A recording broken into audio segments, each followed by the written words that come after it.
Les CAR T-cells, qui est un traitement très prometteur, a plusieurs limitations en myélome multiple. On croyait initialement que ça pouvait guérir la maladie. Avec le recul que l'on a, on voit qu'on n'a pas l'impact qu'on souhaitait avoir. Par contre, ça amène des taux de réponse très importants et des qualités de réponse très importants.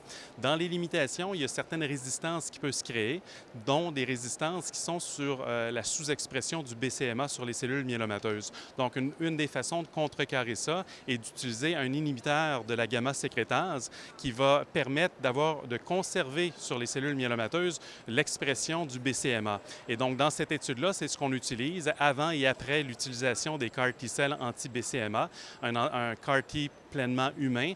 Donc, ce que l'on fait, c'est d'injecter ou en fait d'administrer aux patients l'inhibiteur de la gamma-sécrétase pour tenter d'obtenir un meilleur succès avec le CAR T-cell et un succès un peu plus prolongé ayant la cible sur les cellules myélomateuses présente de façon plus prolongée.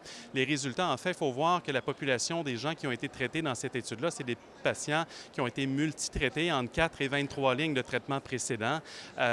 Certains patients qui ont reçu des CAR T-cells, certains patients qui ont été allogreffés, et malgré ça, on retrouve 100% de réponse, ce qui est plutôt très impressionnant, dont 80% de VGPR ou mieux.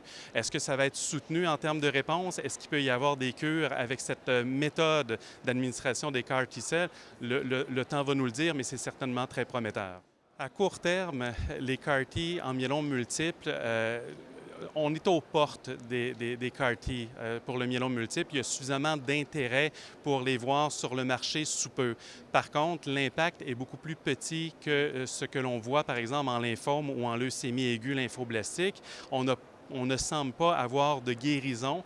Par contre, avec les nouvelles modalités, dont cette étude-là, pour essayer de contrecarrer les mécanismes de résistance aux CAR T-cells, c'est certainement très prometteur.